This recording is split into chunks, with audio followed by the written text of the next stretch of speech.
Vamos al libro de Apocalipsis, Book of Revelation, capítulo 5, chapter 5. Bendito el nombre del Señor. Aleluya.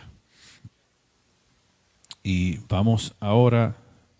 Estamos, la semana pasada, last week, we studied verse 1. Estudiamos el versículo 1.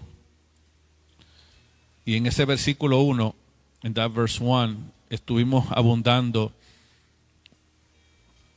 en lo que era el trono, the throne, y el rollo, the book. Y hoy vamos a empezar con el versículo 2. We're going to start today with the verse 2. We are in Book of Revelation, chapter 5, verse 2. Libro de el Apocalipsis, capítulo 5, verso 2. Así que cuando lo tengan, me dicen amén. Me responden con un fuerte amén. Aleluya, aleluya. Si tienen alguna pregunta, if you have any question, levante la mano, raise your hands, y yo con mucho gusto se la contesto. We happily answer your question. Y si no sé la respuesta, if I don't know the answer, yo le prometo que para la próxima clase se la traigo. I promise you for the next class, I will bring you the answer. Los que están conectados en las redes sociales, si tiene alguna pregunta, escríbalo. Estamos monitoreando la página de la iglesia. Escriba la pregunta y con mucho gusto se la contestamos, si está en nuestra capacidad. Versículo 2, verse 2. I'm going to read the Spanish version. Voy a leer la versión en español. Verso 2 dice así: vi un ángel fuerte que pregonaba a gran voz: ¿quién es digno de abrir el libro y desatar sus sellos? En este caso, o en esta situación, this situation, dice Juan, John, el apóstol Juan, John the Apostle, en esa visión, the vision, esa revelación, the revelation, dice que él ve un ángel, he see an angel, but it's not like the other angel. No era igual que los otros ángeles, un ángel diferente, was a different one. Dice que era un ángel fuerte, o sea, he said it was a strong angel. What that means to me, lo que eso me enseña es que entre los cuatro ángeles que habían, between the four angels que estaban en el trono de Dios, it was in the throne of God, ese sobresalía. He was over the rest of the angels. Estaba por encima de los demás. Ese era diferente, was different. Entonces, yo me preguntaba, I asked myself, ¿quién era este ángel? Who was that angel? Se entiende que según se va desarrollando la visión de Juan, podría ser, we understand that as the vision goes along, could be el mismo ángel que habla el Apocalipsis capítulo 1, verso 1. Was the same angel in Revelation 1:1. Y si me acompañan a ese, if we go to the first chapter of the book of Revelation, vamos al capítulo 1 del libro de la Revelación. Nosotros estamos asumiendo, la Biblia no lo dice, we are assuming it's the same angel. The Bible doesn't say it clearly, but we assume that the same angel. Asumimos que es el mismo ángel del versículo 1, verse 1, del capítulo 1, chapter 1. Y el versículo dice, la revelación de Jesucristo que Dios le dio para manifestar a sus siervos las cosas que deben suceder pronto, y la declaró enviándola por medio de su ángel a su siervo Juan.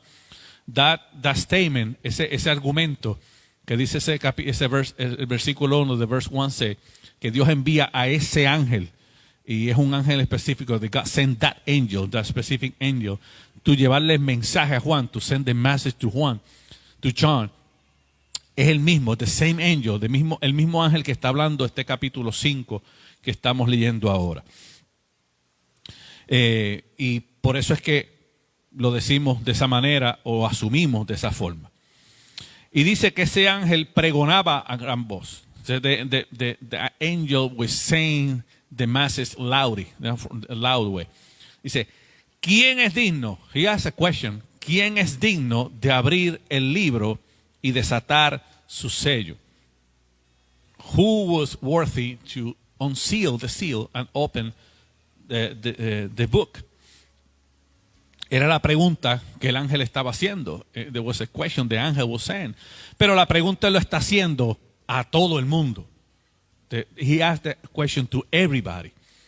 El ángel en estos momentos le está hablando a toda la creación. The angel is talking to the whole creation, God, to the whole creation.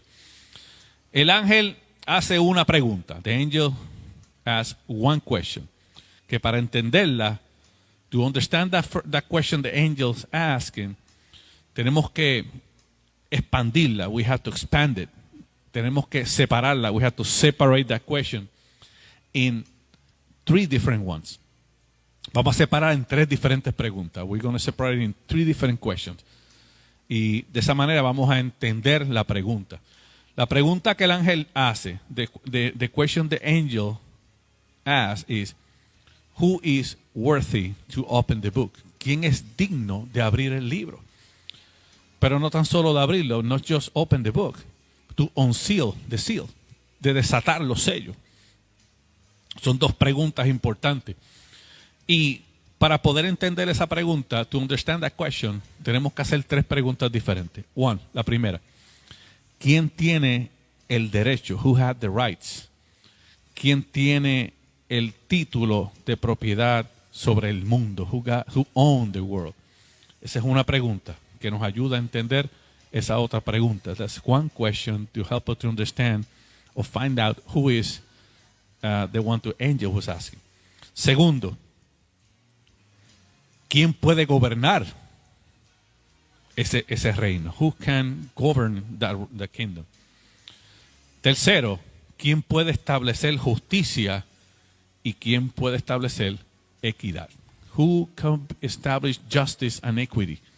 Eso es lo que está. ¿Y cómo contestamos esa pregunta?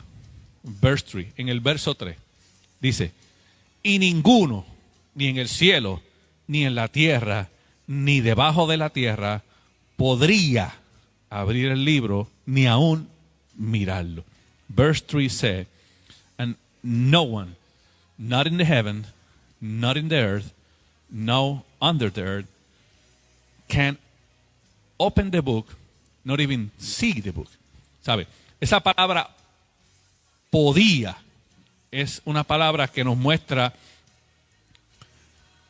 los requerimientos que Dios estableció. That question take us to the requirement that God demand para poder ser esa persona indicada, to be that person, que podría tomar posesión de ese libro, que ahorita vamos a entender. To take possession of the book, that we understand later what is the book. Porque no sé yo ninguno en ninguna parte. They can find anyone, anywhere, worthy enough to open or see or watch or touch the book. Ningún nombre del linaje de Adán. Cuando hablamos de ninguno en los cielos, es que solamente en los cielos hay uno digno de hacerlo. To say no one in the heavens, because in heaven is only one worthy to do it. Cuando dice que en la tierra no hay ninguno digno, es porque todos los que estamos en la tierra, when it says in the earth is no one worthy, is because in the earth todos éramos pecadores. We are sinners.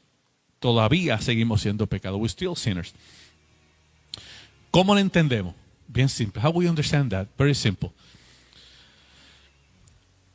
Ningún hombre del linaje de Adán, any man from the Adam lineage, desde lo primero, principio y el comienzo, que es lo que se refiere, from the beginning and from the beginning, tenía el derecho, have the right, de abrir el libro y tomar poder sobre la tierra. No have any right to take over the earth or the kingdom of heaven. Porque Adán perdió su dominio a través del pecado. He lost the dominion through the sin. Entonces, Moisés, el que dio la ley, también la quebrantó. Moses, the one to give the law, he broke the law. O sea, que del linaje de Moisés tampoco. The generation of Moses, anyone were worthy. Y David, todo su linaje fracasó. And David, the whole lineage of David were failures. Porque todos pecaron, because all were sinners. Entonces, ¿Qué sucede what happened? Cuando Dios le envía ese mensaje a Juan, God sent the message to John, y John está mirando y ve el libro. He was looking at the book, o the roll, o the rollo, que es la traducción original, el rollo. Y nadie puede abrirlo. No one can open the book. No, nadie puede tocar el libro. No one can touch the book. Ni siquiera mirar el libro. Not even seeing the book. Dice que el verso 4, dice, y lloraba yo mucho, was crying, porque no se había hallado ninguno digno de abrir el libro, ni de leerlo, ni de mirarlo. Juan en este momento, John, lo que está haciendo es que está tratando de encontrar, he was trying to find, to look, to seek, si había una persona que podría abrir lo que estaba en esa profecía. Open what is the prophecy was contained. Entonces, en este momento le he dado a Juan la revelación del Cristo. El que había visto morir, el que había visto resucitar y el que había visto ir al cielo. ¿Por qué estamos diciendo esto? Why are we saying this? Porque recuerden que en el libro de las Revelaciones, en el libro de Apocalipsis, Juan está preso. John is incarcerated. Está en la isla de Patmos Island. Él está anciano. He's older. Él está quizá esperando el momento de morir. Pero en ese momento le llega una revelación nueva de un evangelio que ya estaba establecido. La última revelación. Cuando él la recibe, él lo que está haciendo es tratando de figurar. Espérate, yo vi a Cristo, yo aprendí de Cristo. Yo vi a Cristo morir. Yo vi a Cristo resucitar. Yo vi a Cristo fue llevado al cielo. Él lo está pensando, pero cuando él está mirando la condición de la iglesia, when they see the condition of the church, pero es que algo tiene que suceder pronto, porque la iglesia está siendo maltratada. ¿Por qué lloraba Juan? Why he was crying? Porque Dios le está mostrando muchas cosas. Se supone que él esté gozoso de estar en el cielo viendo la revelación de Dios. Lo que le provocaba la tristeza a Juan era la manera en que el pueblo de Dios estaba siendo atacado por la maldad del mundo. Eso era lo que afligía el corazón de Juan. Juan vio cómo la iglesia era perseguida. Recuerdemos que en los tiempos que Juan escribió estas cartas a las iglesias, la iglesia estaba recibiendo una de las persecuciones más grandes del emperador Dominiciano, que era uno de los emperadores más crueles en la historia de Roma. Era el emperador que no tan solo mataba a los cristianos, los torturaba antes de matarlos. Los torturaba de unas maneras crueles, extremadamente crueles. Y Juan lloraba por eso. Los mártires estaban siendo matados, los que predicaban estaban siendo torturados. El imperio romano estaba atacando con mucha fiereza a la iglesia cristiana. Y lo más que atormentaba el corazón de Juan era que era la iglesia cristiana la que era perseguida. Porque en todas había muchas iglesias, había muchas religiones, pero era la cristiana la que perseguía. Por eso nosotros somos perseguidos. Por eso la iglesia cristiana siempre ha sido perseguida. Bendito el nombre del Señor. Juan vio cómo la iglesia era perseguida, Juan vio cómo la iglesia era maltratada, y a la misma vez Juan, a pesar de todo, se mantenía una esperanza en una promesa. Y era lo que a él lo mantenía de pie. La tristeza de él era el pensar si los otros tenían la misma fe en las promesas que Dios había dado, porque el pueblo se debilitaba. Y en el momento más duro, más difícil de esa visión, fue una de las visiones que, según el libro de Apocalipsis, ahí fue donde él más fue afligido con esa visión. En el versículo 5, en verse 5, sale el consuelo. Dios le da a él consuelo. Dice que, versículo 5, verse 5, y uno de los ancianos me dijo, no llores, he aquí que el león de la tribu de Judá, la raíz de David, ha vencido para abrir el libro y desatar sus 7 sellos.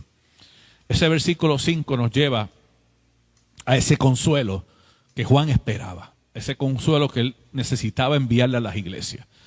No es lo mismo que tú estés en un sitio lejos esperando la buena noticia que a ti te estén dando la buena noticia.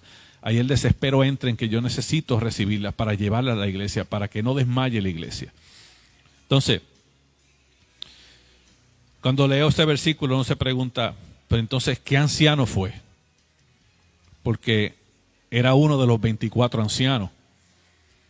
Y cuando estudiamos en los primeros capítulos, aprendimos que de esos 24 ancianos, 12 eran los patriarcas y 12 eran los apóstoles.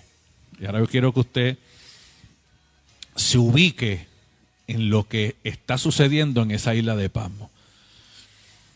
Mira lo que está pasando. Cuando Dios le está enviando la revelación a Juan, esa revelación que Juan está viendo no es algo que está ocurriendo. That revelation that God is giving to John is not something that is happening in the moment that John received the revelation. Esa revelación es algo que va a ocurrir después que él la reciba. Por eso él ve 24 ancianos, porque uno de los 24 era él. Él está incluido en los 24 ancianos que está en el cielo, junto con los patriarcas y los discípulos. Pero como son visiones angelicales, no puede decir yo me vi, porque él nunca dice yo me vi en el cielo. Él dice que él fue transportado en el Espíritu. Cuando él fue transportado en el Espíritu, él está mirando lo que está ocurriendo en un momento no presente. Él está viendo la revelación futura en un presente. Amén. Entonces, ¿cuál es el anciano que le habla? No especifica.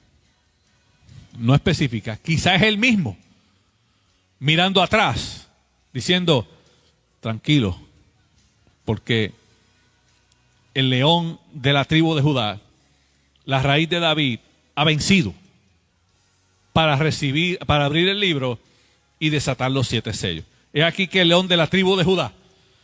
¿Cuál es este David? Este león de la tribu de Judá es el cual David hablaba, y vamos al Salmo 78. Go to Psalm 78. Salmo 78. Habla de este león de la tribu de Judá.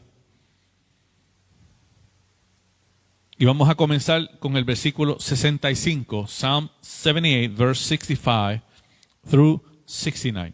Vamos a leer esos 5 versículos, del 65 al 69.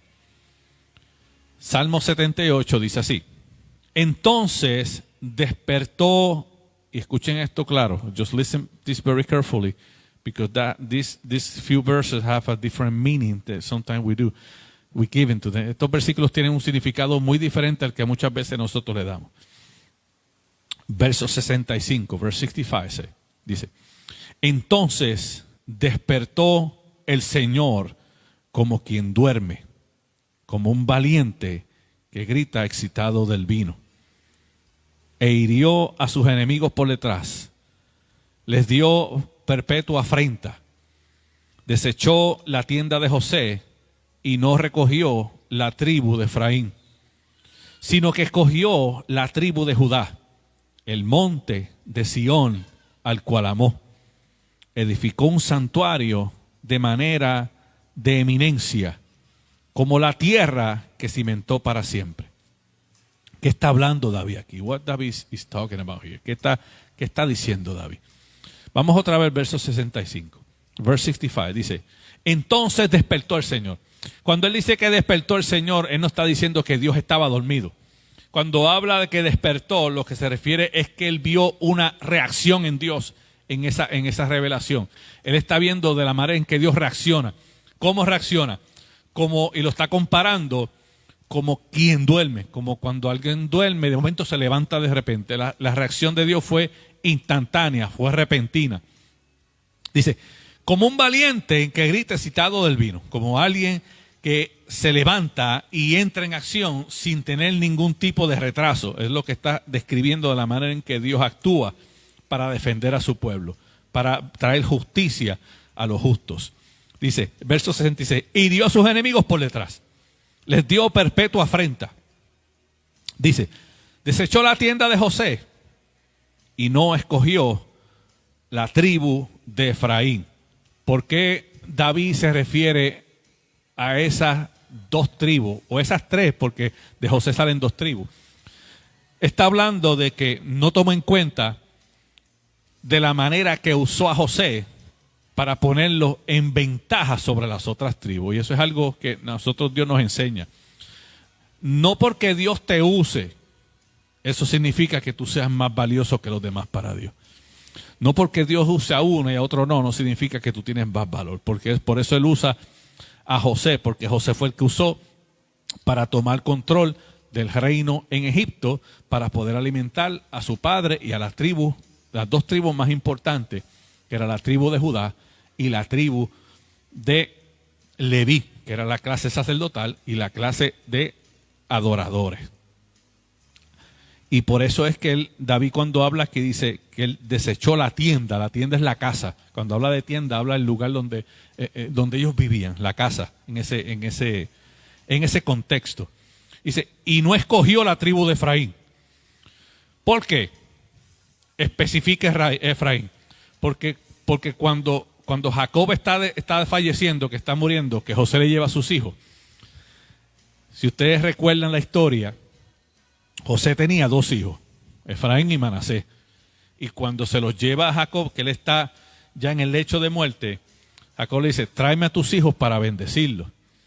Y dice la Escritura que José, como la cultura decía, le pone a Manasés a la derecha y a Efraín a su izquierda. Y cuando Jacobo los va a bendecir, Jacobo vira las manos y pone su mano derecha sobre Efraín y su mano izquierda sobre Manasés. Cuando José ve esto, le llama la atención a Jacob. Dice, no, papá, no es así. Los estás bendiciendo mal. Y él le dice, no, déjalo así, porque así debe ser. Está hablando del mismo tema, está hablando de la misma situación, de la manera en que Dios no toma en cuenta, de la manera que bendice a uno, para tomarlo en cuenta y ponerlo y levantarlo y engrandecerlo. No importa las bendiciones que Dios te ha dado, eso no te hace más grande que los demás. No importa de la manera que Dios te usa, eso no te hace más grande que los demás. No importa de los dones que tú tengas, eso no te hace más grande que nadie. No importa los talentos que tú tengas, no te pone por encima de nadie. Al contrario, mientras más dones uno tiene, más abajo estamos. Mientras más Dios te usa, más abajo estamos. Mientras más Dios te llama, más abajo estamos. Cada vez que Dios nos llama a nosotros, nos pone un escalón más abajo. Esto es todo lo contrario a este evangelio de la prosperidad y la superfe y todas estas herejías que se están levantando, que habla de escalones y pasos y ¿cómo es que le dicen ahora todo esto? Niveles, y te va a subir otro nivel.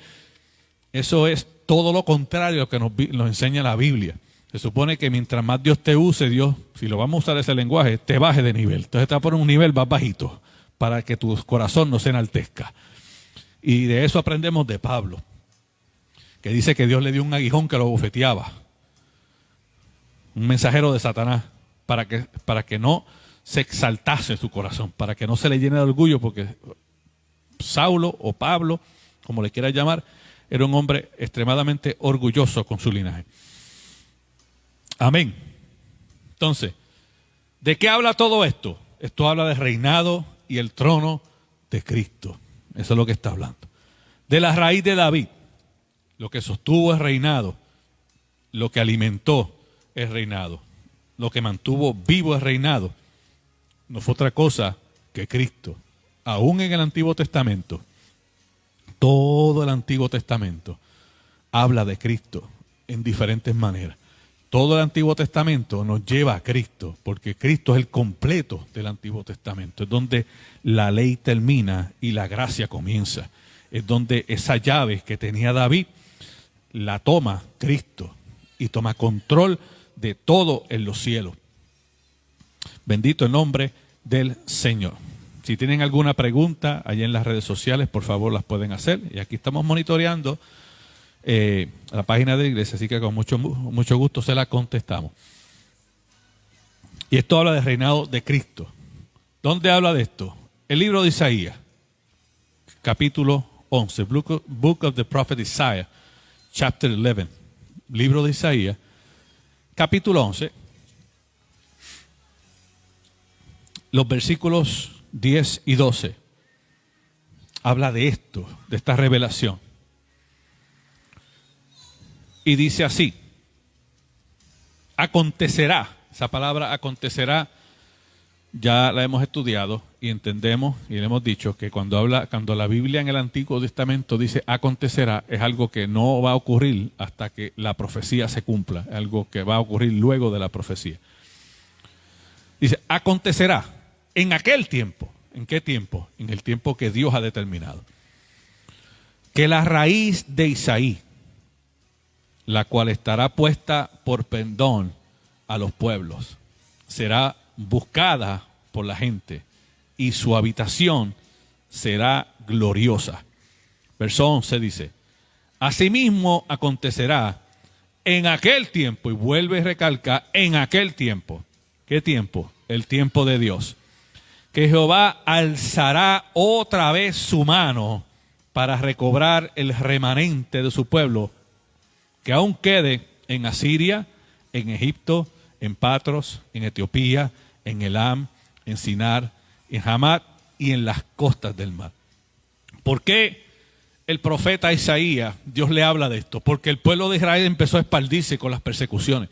Cada vez que entraban en esclavitud huían, cada vez que los perseguían huían y se estaban regando. Y una de las profecías habla de que Él los iba a reunir de los 4 lados de la tierra. Y los llamaré del norte, del sur, del este y del oeste. Y los convocaré y vendrán a mi santo templo. Y morarán conmigo y yo moraré con ellos. Verso 12 dice, y se levantará perdón a las naciones y juntará los desterrados de Israel y reunirá a los esparcidos de Judá de los 4 confines de la tierra. Este otro versículo 12 también lo menciona. Son promesas de Dios que antes que todas las profecías se cumplan, Él los va a reunir de todos de los 4 lados, de donde fueron esparcidos, de donde ellos fueron huyendo de la persecución. Ellos iban a volver a Jerusalén, a la tierra, para que se cumpla esa profecía. Entonces, ahí en Apocalipsis, el verso 6, y vamos a cubrir bastante material, porque estos versículos, básicamente lo que están redactando es un evento que tiene que ocurrir, y Dios se lo está mostrando a su siervo Juan. Y dice el verso 6, y miré. ¿Quién miró? Juan. Y dice, y vi en medio del trono, en el medio del santuario, lo que él está visualizando en ese lugar santo, y de los 4 seres vivientes, y en medio de los ancianos, estaba en pie un cordero como inmolado. Ahora, ¿qué significa inmolado? Porque a veces hablamos mucho del cordero inmolado y no entendemos el concepto de la palabra inmolado cuando la Escritura se refiere al Cristo. Inmolado significa consagrado, significa separado para un sacrificio. O sea, Cristo, la esencia de Cristo fue un sacrificio que Dios ya había separado, que había consagrado, lo había hecho santo, porque Él es santo. Desde el principio de los tiempos, desde antes que Dios creara los cielos y la tierra, ya la santidad de Dios había determinado que lo que Él iba a usar para redimir a su creación, que somos tú y yo, iba a ser santo como Él es santo. Él ya había determinado que ese cordero tenía que ser santo. No podía tener ninguna mancha, ningún defecto. Por eso en la ley, cuando Dios le manda a hacer los sacrificios, siempre decía, asegúrate que el sacrificio no tenga defecto. No me traigas nada con las patas rotas, que tiene que ser un animal que esté sano, que no tenga defecto alguno, representando la pureza de Cristo cuando iba a venir a la tierra. Aleluya. Eso significa eso, separado para un sacrificio. La palabra inmolado es que fue hecho santo antes que fue creado. Fue separado en santidad, por santidad, para santidad, antes que el sacrificio fuera necesitado. Y fue separado únicamente con un propósito: ser sacrificado. Jesús nació no para traer alegría a su mamá y a su papá. Él nació para ser sacrificado. Jesús no nació para salvar, para resucitar muertos. Jesús nació para ser sacrificado, para que todos los que crean en Él sean salvos y tengan vida eterna. Jesús no nació para darle vista a los ciegos, hacer hablar a los mudos y brincar a los cojos. Eso fue parte de su ministerio. Él nació para ser sacrificado, santo, para que hoy tú y yo tengamos salvación y vida eterna. Para que tú y yo no perezcamos, sino que vivamos juntamente con Él. ¿Y de dónde habla esto? Esto habla de este sacrificio en Isaías 53. Pero vamos a terminar con ese verso 6, antes de pasar allá. Entonces dice que el cordero era como inmolado. Y decía que tenía 7 cuernos y 7 ojos, los cuales ya hemos estudiado, y aquí vuelve y lo especifica, que significan o simbolizan, los cuernos simbolizan los 7 espíritus de Dios enviados por toda la tierra, y los 7 ojos representan la presencia de Dios, la omnipresencia de Dios, la omnisciencia de Dios. Habla de que Él todo lo ve, en todo tiempo, en todo momento. Él vio, Él ve y Él verá. Él ve aquí, Él ve hoy y ve mañana. Él todo lo ve, no importa donde tú estés. Tú puedes esconderte bajo la tierra y Él te ve allá adentro. Puedes apagar la luz y Él te ve tan claro como el día. Puedes disfrazarte y Él te ve. Puedes ponerte cualquier disfraz, disfrazarte de zanahoria, Él sabe que dentro de la zanahoria estás tú. Él te va a ver. Como quiera que disfrace, Él te va a ver. Isaías 53 habla de esto. ¿De qué?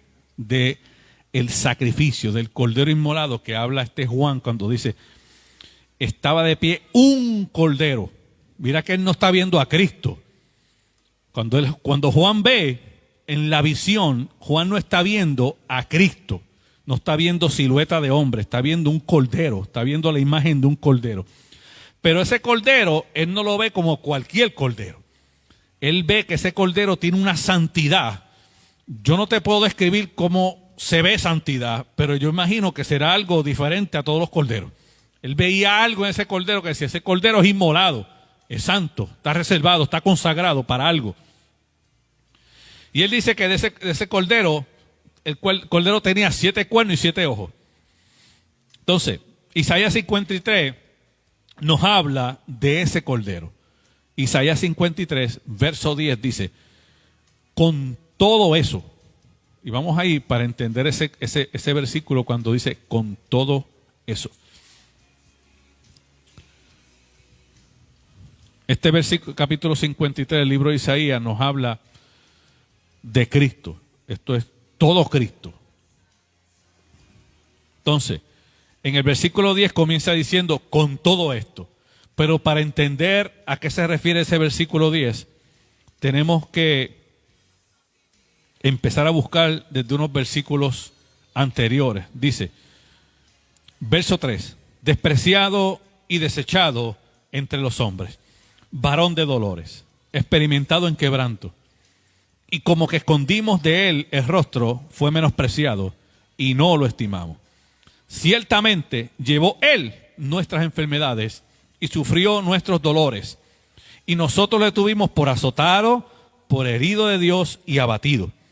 Mas él, herido fue por nuestras rebeliones, molido por nuestros pecados. El castigo de nuestra paz fue sobre él, y por su llaga fuimos nosotros curados. Sigue diciendo, todos nosotros nos descarriamos como ovejas, cada cual se apartó por su camino, mas Jehová cargó en él el pecado de todos nosotros.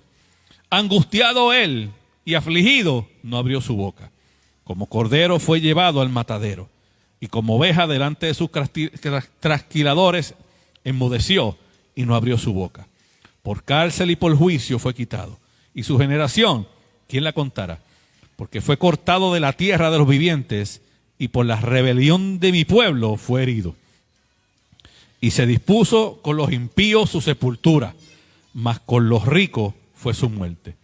Aunque nunca hizo maldad, ni hubo engaño en su boca. Eso es con todo eso que habla el versículo 10. Con todo eso, con todo lo que sufrió, con todo lo que pasó, con todo lo que le hicimos, con todo el menosprecio que le dimos, Jehová quiso quebrantarlo. Con todo y eso, que todo el castigo que recibió no fue suficiente. El desprecio no quita el pecado. El sacrificio sí. La angustia no quita el pecado. Dios no nos limpió de pecado por su sufrimiento. Él nos limpió de pecado con su sangre. Nuestro perdón no vino con el con de Dios, vino con el por de Dios.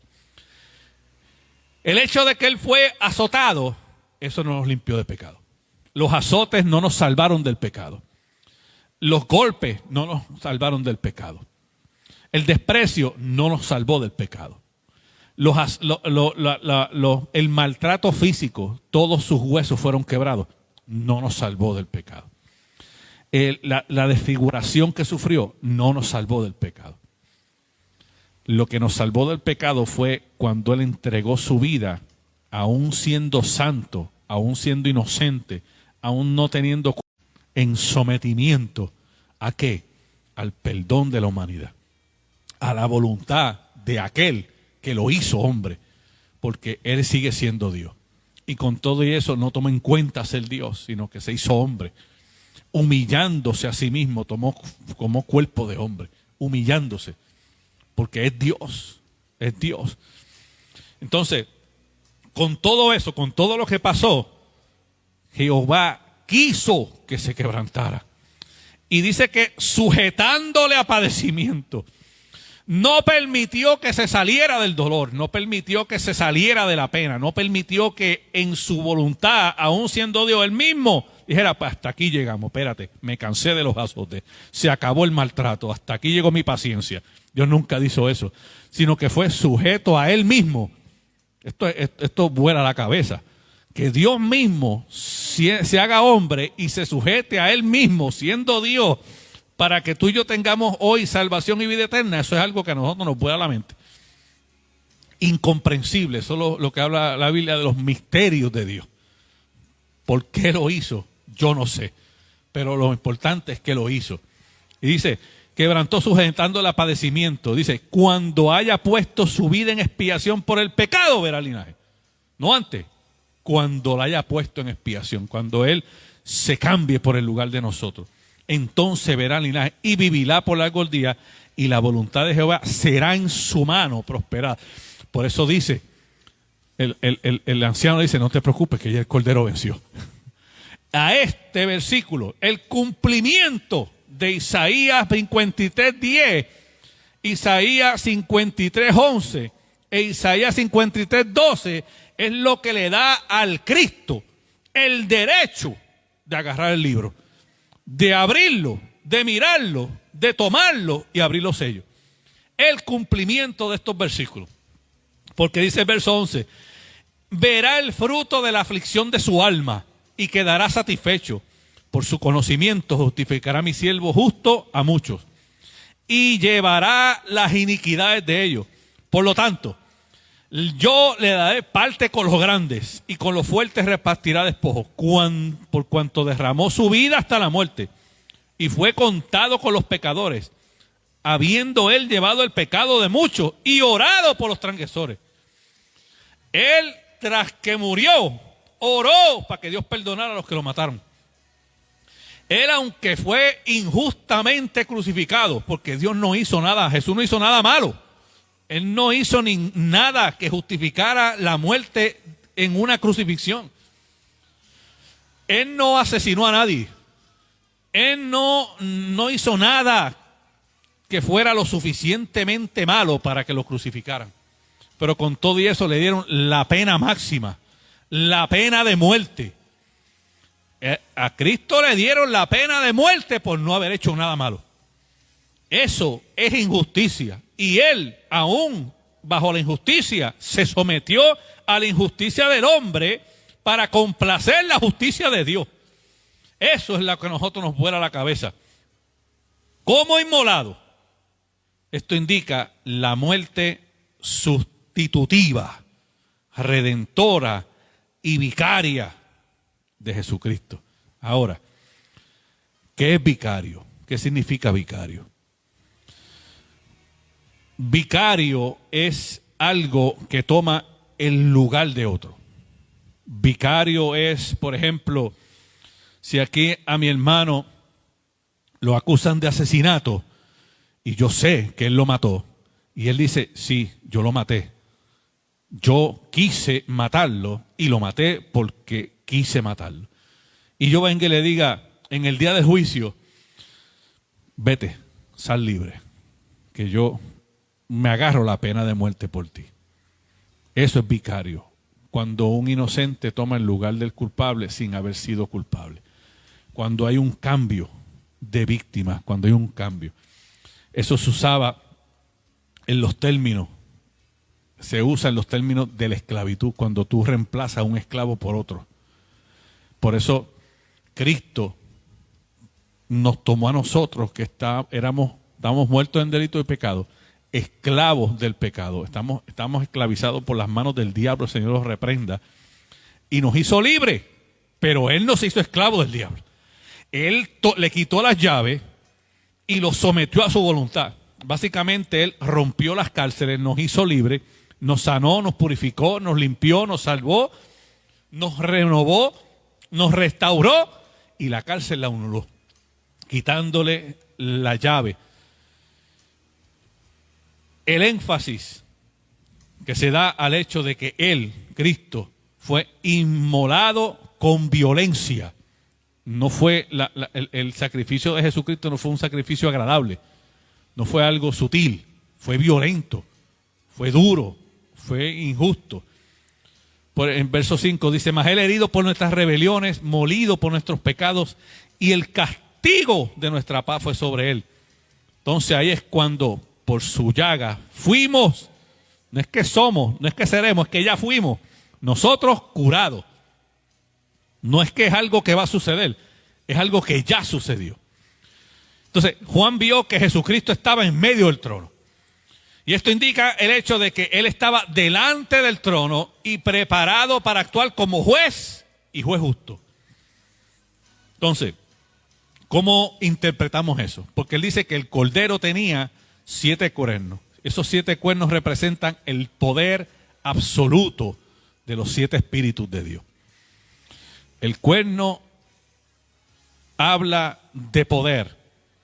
Y eso lo habla el libro de Daniel, capítulo 8. Libro de Daniel, capítulo 8. Si vamos al verso 5 y comenzamos leyendo por ahí, dice así: mientras yo consideraba esto, he aquí un macho cabrío venía del lado del poniente sobre la faz de toda la tierra. Esto es una visión de Daniel.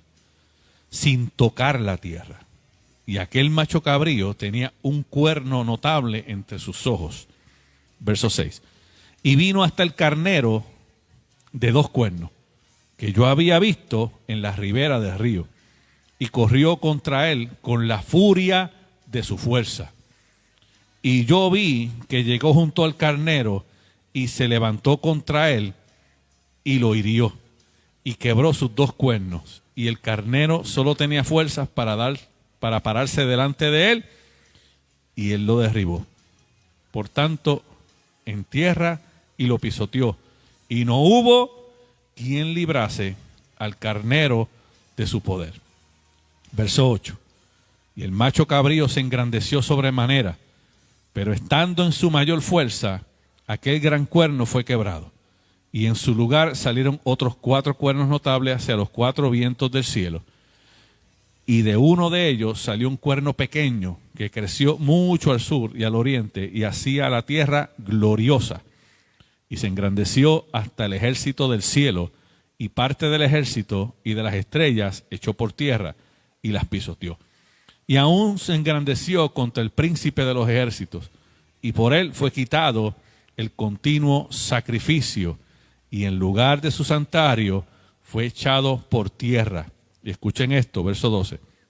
Y a causa de la prevaricación le fue entregado el ejército junto con él, continuo sacrificio, y echó por tierra la verdad e hizo cuanto quiso y prosperó. Ahora, aquí está hablando de 2 carneros, 2 machos cabríos. Uno tenía 2 cuernos. Ese representa la maldad, el falso profeta y el anticristo. Un cuerno representa al falso profeta y un cuerno representa al anticristo.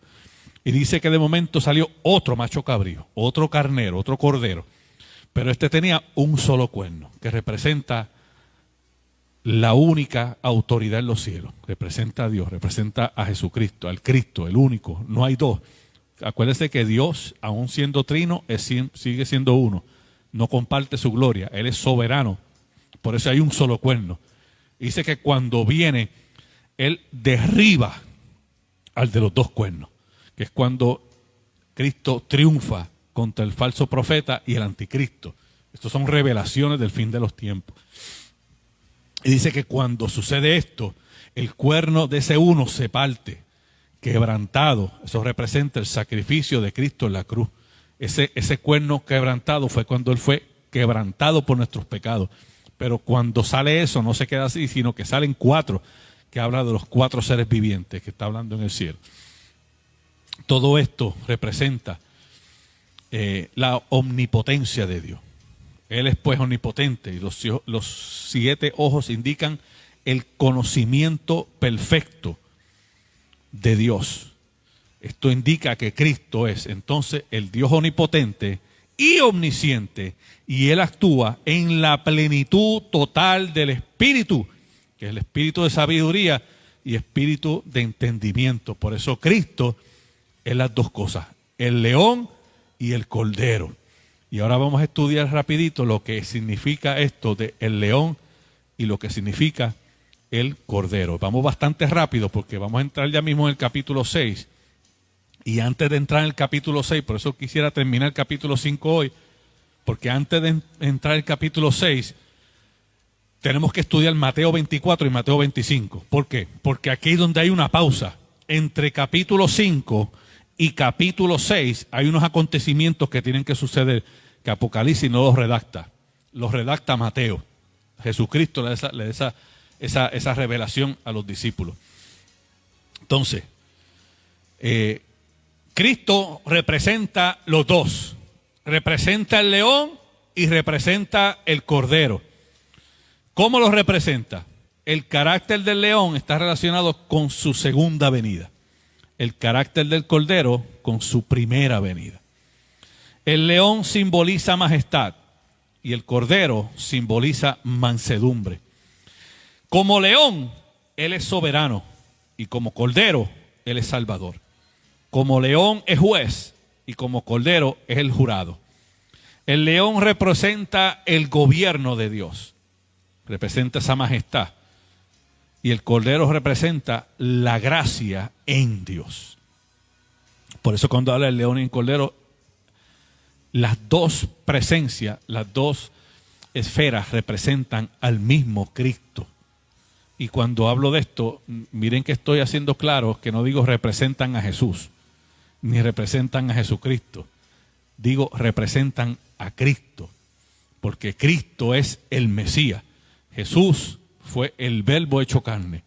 Jesucristo fue el ministerio del Jesús llevando el evangelio. Y Cristo fue el que resucitó entre los muertos y que reina en los cielos, junto al Padre.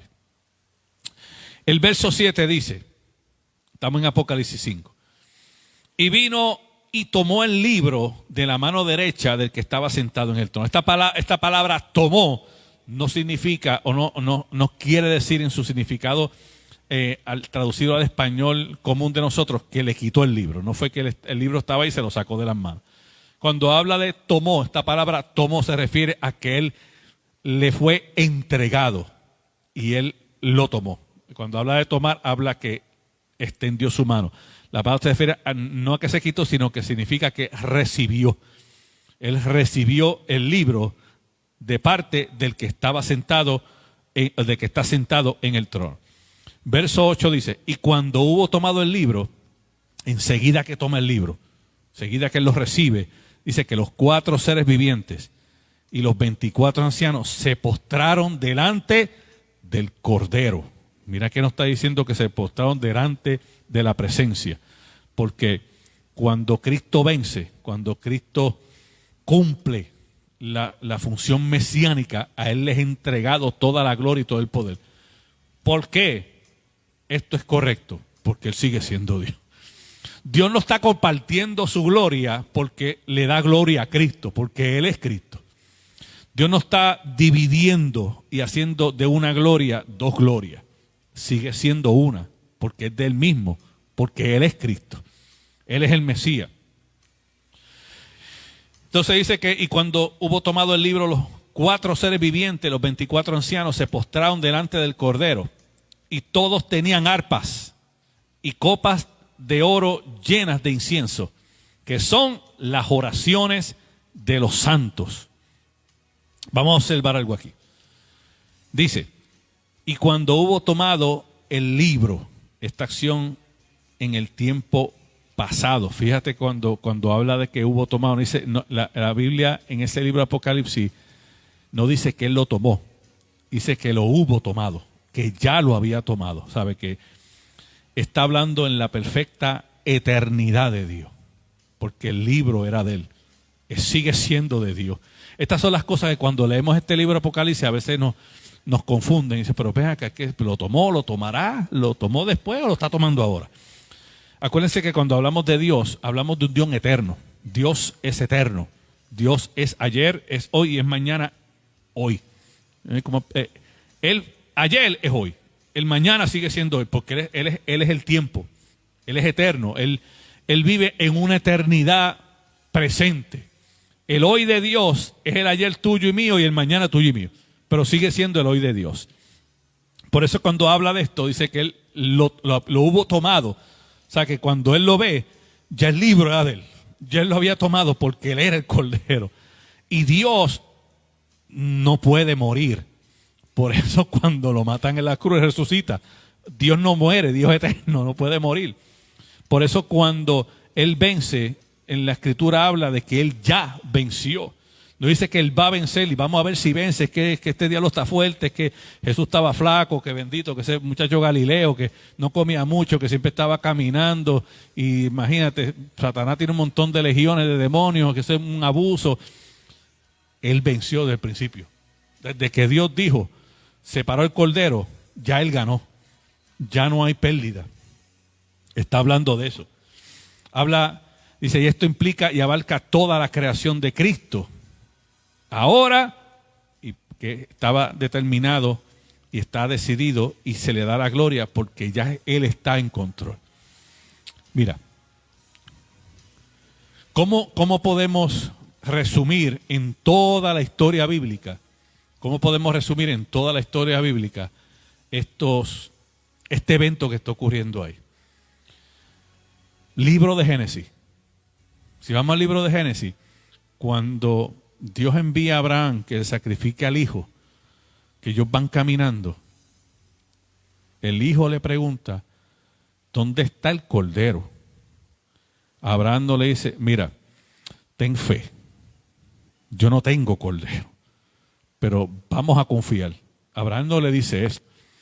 Abraham lo que le dice es, Dios proveerá de cordero para el holocausto. Que lo dice Abraham, ni aun si viéndolo. ¿Por qué? Porque eso representa el sacrificio de Cristo. Entonces, cuando vemos en Apocalipsis, eso es en Génesis, vemos como Dios provee, siempre tiene la provisión. El cordero siempre está listo para el sacrificio. En Apocalipsis dice, Cordero que fue inmolado desde el principio del mundo. Cuando hablamos de él, hablamos de esa gloria, de esa santidad, de ese triunfo de Cristo en la cruz del Calvario, que ya triunfó antes de la cruz, ya la había triunfado, y después de la cruz recibe la gloria, el trono, la adoración en los cielos. Entonces, por eso es que ahora vemos que todos lo adoran al Cordero. Si lo viéramos de un punto de vista diferente, uno diría, Juan hubiese dicho, espérate, no se postre, que Dios los va a matar a todos ahí. Toda la adoración es de Dios, pero Dios lo deja adorar al Cordero porque es Él mismo. Por eso dijimos hace un momento atrás que Dios nunca comparte su gloria, porque sigue siendo Dios.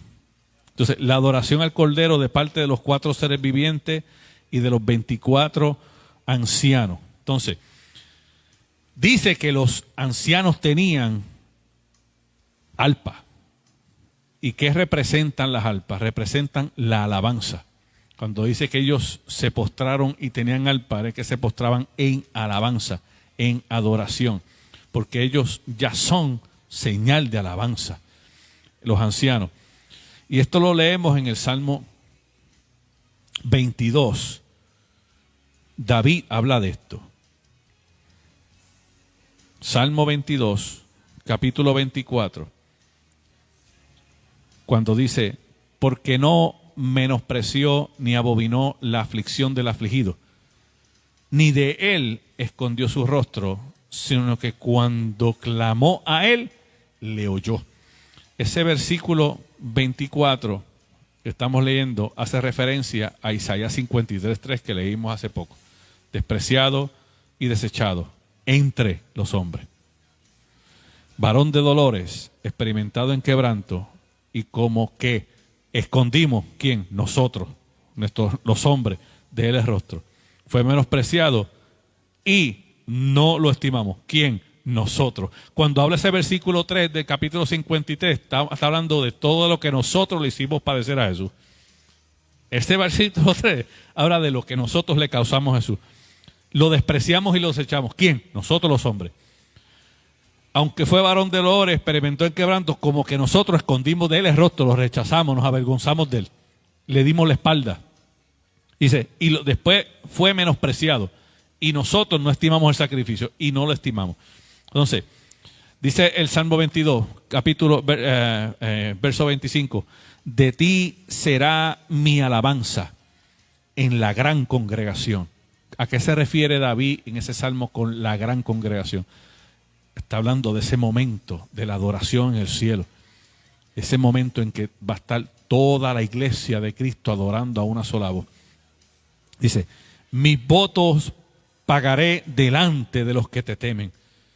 Verso 26 dice, comerán los humildes y serán saciados. Alabarán a Jehová los que le buscan. Vivirá vuestro corazón para siempre. Entonces, cuando vemos esto, entendemos el propósito de esos 24 ancianos que está viendo Juan. Juan está viendo esta profecía que se le está presentando, como la iglesia, con todos los escogidos, vamos a estar en un momento reunidos en la presencia de Dios, adorando al Cordero, adorando al Dios Todopoderoso. Pero dice que Juan describe las copas de oro, dice que estaban llenas de incienso, que son las oraciones de los santos. Allí los ancianos están representando la iglesia, ejerciendo el sacerdocio. Por eso los ancianos tienen las arpas, que es la adoración, y tienen las copas de incienso que representan la oración, porque los ancianos representan a las iglesias, al pueblo de Dios, en la presencia de Dios. Y dice que este incienso eran las oraciones de los santos. Cada vez que tú oras con un corazón contrito y humillado, eso se le presenta ante el trono de Dios. ¿Por qué tiene que ser un corazón contrito y humillado? Porque si oramos con altivez, si oramos con doble agenda, si oramos con orgullo, si oramos con rencores de amargura, nada de eso puede entrar en la santidad de Dios. Porque no es santo. No es santo, y solamente lo santo entra en el lugar santo. Por eso nosotros a veces, mucha gente ora y nunca Dios le responde. ¿Por qué? tenemos que meditar en nuestra oración. No quizá lo que decimos, no necesariamente, sino cómo lo decimos. Si tú vas a estar orando para que Dios te muestre el pecado de tu hermano, olvídate que eso no lo va a ver, porque Dios no es chismoso y no te va a estar contando chismes a ti de los hermanos. Ora para que Dios te revele tus propios pecados, porque nosotros suponemos que oremos para nuestra condición, porque Dios trabaja con cada cual individual. Tú oras para tu condición, tú no oras para que Dios te muestre. Dios mío, te voy a orar para que Dios me muestre el pecado de aquel hermano que está ahí. Eso no te corresponde a ti, porque tú no tienes poder de perdonar pecado. El pecado lo trabaja Dios. La palabra es la que nos lleva a nosotros a la corrección. La palabra es que nos lleva a nosotros al arrepentimiento. No es tú, ni eres tu oración, ni siquiera tu oración. Tu oración siempre debe ser que Dios te haga a ti autoexaminarte para que tú veas tu propia condición y si hay algo malo contigo, que tú lo corrijas. ¿Para qué? Para que estés limpio delante de la presencia de Dios. A veces por eso es que nosotros oramos mal. Por eso la palabra dice que nosotros no recibimos porque no sabemos pedir. Mira que claro te lo dice. Tú no recibes porque no sabes pedir. Estás pidiendo mal. Estás pidiendo para estar pendiente de la vida del hermano. Olvídate de la vida del hermano. Procúrate por la tuya porque la salvación es individual. Tú trabajas con tu hermano para que él encuentre ese camino. Tú le predicas la palabra a tu hermano. Pero tú no puedes hacer que tu hermano se vuelva cristiano. Eso no lo vas a hacer tú, no es tu trabajo, nunca ha sido tu trabajo. Ese es trabajo de Dios y del trabajo, la obra salvadora del Espíritu Santo de Dios. Entonces, dice, delante de sí mi alabanza y la congregación mis votos delante de ella. Está hablando de eso. Comerán los humildes y serán saciados. Alabarán a Jehová los que le buscan y vivirá vuestro corazón para siempre. Está hablando de esa presencia. Verso 9 dice, vamos a Apocalipsis 5, en el verso 9 dice, y cantaban un nuevo cántico diciendo, digno eres de tomar el libro y de abrir sus sellos, porque tú fuiste inmolado. ¿Cómo? Con tu sangre nos has redimido para Dios, de todo linaje, de toda lengua y pueblo y nación. Ahora, vamos a hacer una pausa rapidito. Hablamos de dos rebaños. Hablamos del pueblo de Israel, el rebaño de Dios, que ese es el pueblo santo de Dios. Con Israel, con el judío, Dios va a trabajar aparte. Con nosotros, el pueblo gentil, va a trabajar diferente. A nosotros Dios no nos va a trabajar como va a trabajar con el judío. Con él tiene que alinear ciertas cosas y trabajar y las vamos a ir viendo poco a poco según vamos estudiando este libro de Apocalipsis. Con nosotros es diferente porque a nosotros nos fue revelado el Evangelio. A veces hablamos de los tiempos de los discípulos. Pero es que los apóstoles dijeron esto, los apóstoles hicieron otro. Sí, pero los apóstoles no tenían Biblia. Ellos no tenían la Biblia. Ellos no tenían lo que nosotros tenemos. Ellos sí caminaron con Jesús, pero ellos veían un hombre igual que ellos, haciendo cosas maravillosas, ¿sabe? Y cuando vayamos entrando la semana que viene, si Dios lo permite, en el capítulo 24 de Mateo, vamos a ir entendiendo por qué las cosas que pasaron en los tiempos de los discípulos, las cosas que estamos viviendo hoy día, y son todas reflejadas en ese capítulo 24. Dice, verso 10, y nos ha hecho para nuestro Dios reyes y sacerdotes, y reinaremos sobre la tierra. Esto hace referencia al verso 3 del capítulo 51 de Isaías, cuando dice Dios al pueblo, ciertamente consolará a Jehová a Sión, consolará todas sus soledades, y cambiará su desierto en paraíso y su soledad en huerto de Jehová. Se hallará en ella alegría y gozo y alabanza y voces de canto. ¿Por qué se refiere al pueblo de Dios como ella? Porque somos la novia del Cordero. Somos la novia de Jesús, de Cristo. Este regocijo que hay en el cielo representa la gloria del que venció y el triunfo sobre todas las potestades, huestes, principados, demonios y del mismo Satanás. Y esto es la celebración de la redención de la iglesia. Este momento que está viendo, este capítulo 5 representa ese momento de triunfo, ese momento de gloria. Y dice el verso 11, y miré y oí la voz de muchos ángeles alrededor del trono. Ya no eran 4, ahora hay muchos más. Ahora está aumentando la congregación de los santos. Y dice, y de los seres vivientes y de los ancianos, y su número era millones de millones. Ya ahora vamos a hacer, ya aquí se están multiplicando como las arenas del mar. Ya no son los 4 seres vivientes y los 24 ancianos.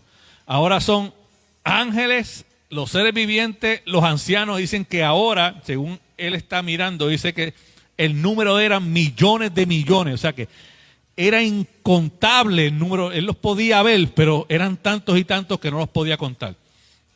Entonces, ¿qué estaban haciendo ahí? ¿Qué decían? Dice que decían a gran voz, el cordero que fue inmolado es digno de tomar el poder, las riquezas, la sabiduría, la fortaleza, la honra, la gloria y la alabanza.